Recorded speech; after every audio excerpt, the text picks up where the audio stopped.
Bismillahirrahmanirrahim. Assalamualaikum warahmatullahi wabarakatuh. Perkenalkan, nama saya Bobby Bahtiar Dwi Firmansyah, akhiran NIM 080. Di sini saya akan membahas makalah saya sendiri yang berjudul Pendidikan Islam sebagai Upaya Menanggulangi Pengangguran dan Kemiskinan. Kenapa topik ini penting? Karena sampai 2026 ini pengangguran tambah kemiskinan masih jadi PR besar di Indonesia, di negara kita sendiri. Padahal kita punya aset besar seperti lembaga pendidikan Islam, seperti pesantren, madrasah yang jumlahnya ribuan. Nah, pertanyaannya, udah optimal belum peran mereka? Coba kita bayangin, lulusan pesantren hafal 30 juz, akhlaknya bagus, tapi bingung cari kerja. Di sisi lain, tetangga kita ada yang bekerja selama 12 jam sehari, tapi masih gak cukup buat kebutuhan hidup seperti makan. Ironis kan, makalah saya yang judulnya Pendidikan Islam sebagai Upaya Menanggulangi Pengangguran dan Kemiskinan ini tujuannya tidak lain dan tidak bukan buat nunjukin kalau lembaga Islam punya senjata rahasia buat mecahin dua masalah ini sekaligus. Data BPS dari tahun 2024 sampai 2025 nunjukin pengangguran tambah kemiskinan masih tinggi. Masalahnya bukan cuman ekonomi, tapi nyentuh sosial, budaya, bahkan akidah. Nabi pernah bilang al-farqu yakudu kufron. Kemiskinan itu hampir mendekati kekufuran. Lingkaran setannya tuh seperti gini, seperti miskin, terus gak bisa sekolah, terus gak punya skill, terus nganggur, terus makin miskin, anaknya gak bisa sekolah lagi.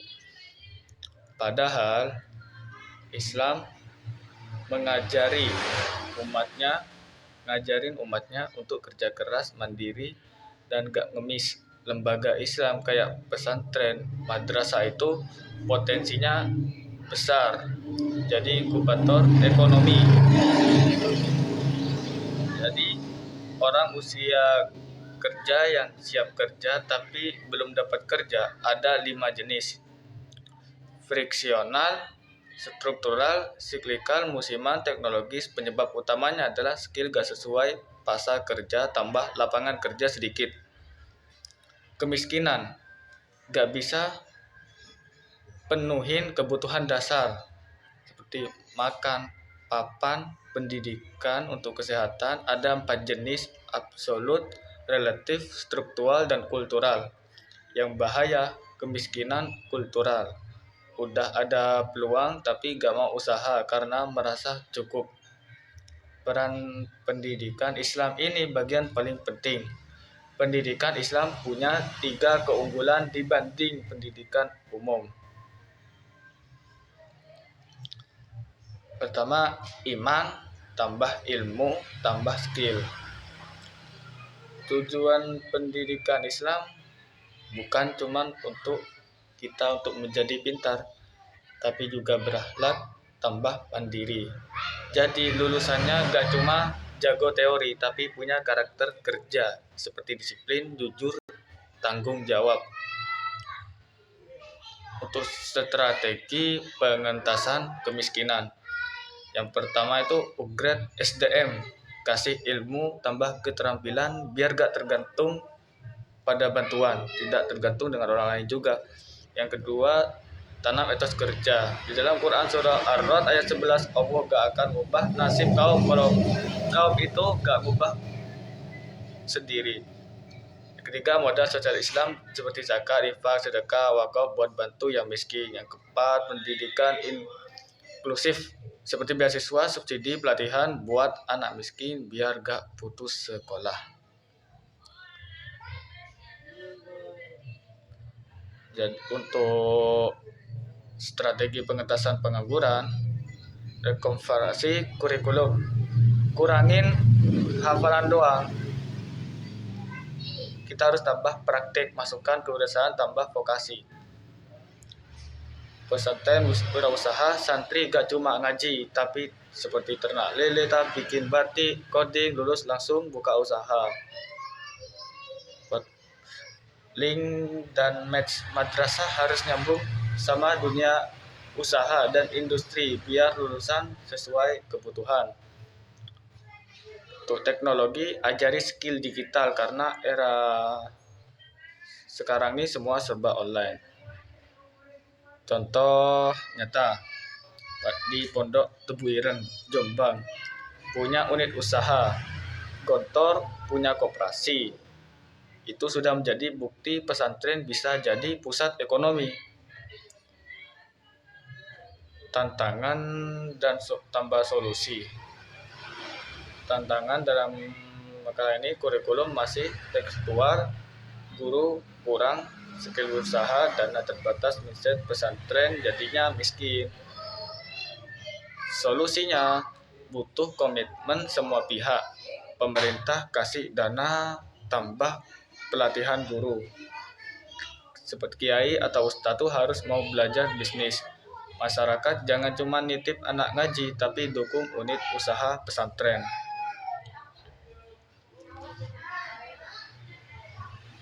Jadi miskin dan nganggur itu sekarang jadi permasalahan serius. Tambah saling terkait juga. Pendidikan Islam potensial banget jadi solusi lewat SDM, tambah etos kerja dan zakat. Harus ada reformasi kurikulum ke arah vokasi dan kewirausahaan. Model pesantren wirausaha udah terbukti efektif dalam sekarang ini. Jadi pesan santri masa depan bukan cuma ahli ibadah, tapi juga ahli untuk di bidang ekonomi. Biar Islam gak cuma kuat secara spiritual, tapi juga kuat secara ekonomi. Nah, jadi itu pengangguran sama kemiskinan itu menjadi penyakit kronis bangsa. Obatnya itu sudah ada di depan mata kita sendiri, yaitu pendidikan Islam. Cuma selama ini obatnya belum dipakai secara maksimal. Kenapa pengangguran dan kemiskinan ini berbahaya sekali? Dua-duanya itu saling ikat.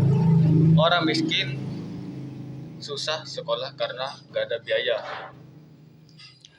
Gak sekolah, gak mempunyai skill. Gak mempunyai skill, susah mendapatkan kerja. Susah mendapatkan kerja, nganggur, gak ada uang, makin miskin. Anaknya lahir, ngulang lagi siklusnya. Makanya itu disebut lingkaran setan kemiskinan. Dampaknya gak cuma ke dompet kita sendiri. Orang nganggur lama-lama stres, depresi, harga dirinya jatuh di level negara.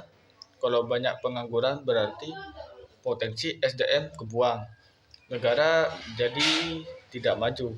Dari sisi sosial, nganggur tambah miskin itu bahan bakar kriminalitas narkoba dan konflik.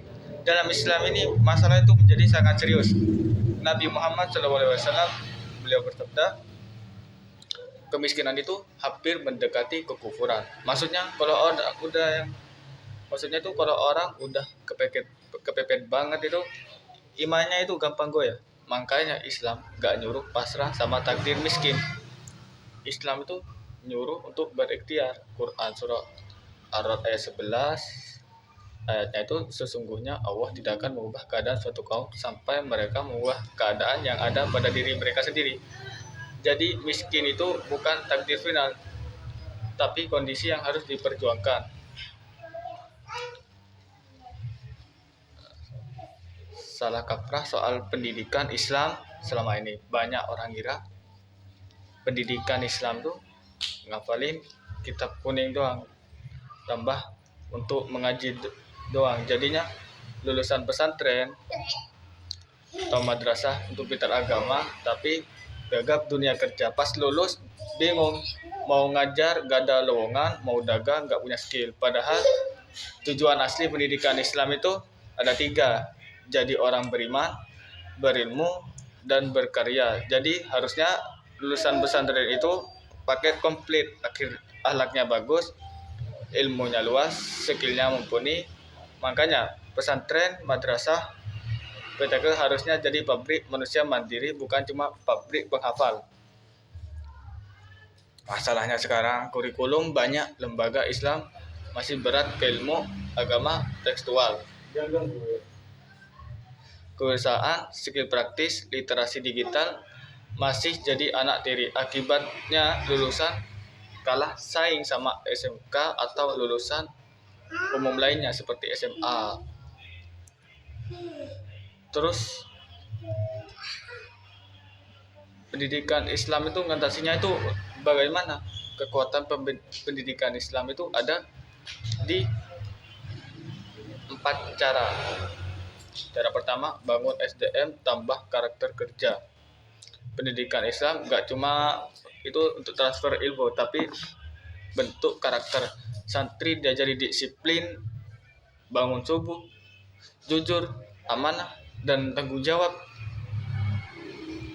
Kerja keras, nah karakter inilah yang dicari perusahaan sekarang. Skill teknis bisa dilatih 3 bulan, tapi akhlak butuh tahunan untuk dipelajari. Jadi lulusan pendidikan Islam harusnya jadi incaran HRD. Ditambah lagi, Islam ngasih motivasi spiritual buat kerja. Kerja itu ibadah, cari rezeki halal itu wajib. Hadisnya sudah jelas, tangan di atas lebih baik daripada tangan di bawah. Jadi santri gak akan punya mental pengemis. Dia tuh jadinya santri itu malu, nganggur karena ngerasa berdosa. Cara kedua, lawan 4 jenis kemiskinan. Kalau kemiskinan absolut karena gak ada makan, Islam adalah zakat, infak, sedekah, wakaf, dan wakaf. Pesantren bisa jadi penyalur sekaligus pemberi makan gratis ke santri duafa. Kalau kemiskinan relatif karena gak bisa sekolah, pendidikan Islam bisa kasih beasiswa, sistem subsidi silang. Nah, santri kaya bayar lebih buat nutupin santri miskin. Kalau kemiskinan struktural karena daerahnya gak ada pabrik, pesantren ajari skill yang gak butuh pabrik. Contohnya itu bisa jual online, desain grafis, servis HP, cukup HP tambah internet. Kalau kemiskinan kultural karena mindset pasrah aja, ini PR dakwah. Kiai harus jadi contoh, kiai sukses, santri jadi percaya diri. Kalau orang pesantren juga bisa kaya raya tapi berkah. Nah, cara ketiga ini, sikat 5 jenis pengangguran. Yang pertama, pengangguran friksional. Karena baru lulus pesantren bikin kerja link sama alumni, job fair di masjid. Yang kedua, pengangguran struktural karena skill gak nyambung. Solusinya kurikulum ganda, pagi ngaji, sore kursus, ada jurusan otomotif, TKJ, tata boga di MA, lulus udah pegang sertifikat. 3, pengangguran siklikal karena kena PHK pas krisis. Islam ngajarin jangan taruh telur di satu keranjang. Santri dibiasain punya 3 sumber income. Yang pertama kerja utama, tambah usaha sampingan, tambah investasi kecil. Cara ini pengangguran musiman. Pesantren ajari diversifikasi. Petani pas gak musim tanam disuruh bikin kerajinan bambu atau keripik. 5, pengangguran teknologis karena diganti AI. Santri justru harus kuasai AI. Sekarang udah ada pesantren digital yang ngajarin coding, data, analitik. Cara keempat, bikin model. Pesantren wirausaha ini kuncinya. Jangan cuma ngajari teori dagang, tapi langsung praktik. Contohnya, Pondok Gontor punya unit usaha sendiri. Seperti toko percetakan, pertanian, santri dari kelas 3 udah diajari muter duit, lulus gak perlu ngelamar kerja, dia langsung buka lapangan kerja buat orang lain. Madrasah aliyah kejuruan juga gitu, jurusan TKJ otomotif perhotelan, lulusannya malah diserbu industri. Yang dibukti kalau pendidikan Islam itu bisa nyetak entrepreneur bukan cuma pencari kerja. Tapi ada kendalanya, gak semulus teori. Kendalanya itu guru ustadz banyak yang jago ngaji tapi gak ngerti bisnis, jadi ngajarinya gak kaku. Dana terbatas, mau bikin bengkel praktik lab komputer butuh duit besar. Mindset masyarakat ortunya masih ngiranya masuk pesantren biar jadi ustadz miskin, padahal harusnya masuk pesantren bisa biar jadi ustadz sekaligus juragan. Dalam kurikulum negara kadang nggak fleksibel buat masukin muatan lokal kewirausahaan. Untuk solusinya ya bareng-bareng. Pemerintah harus kasih pelatihan, tambah dana ke guru pesantren. Pengelola pesantren harus mau upgrade, belajar manajemen, masyarakat harus dukung. Jangan cuma nitip anak, tapi gak mau beli produk santri. Santri sendiri itu harus berubah mindsetnya. Ngaji wajib, tapi jago bisnis juga wajib biar bisa bantu umat.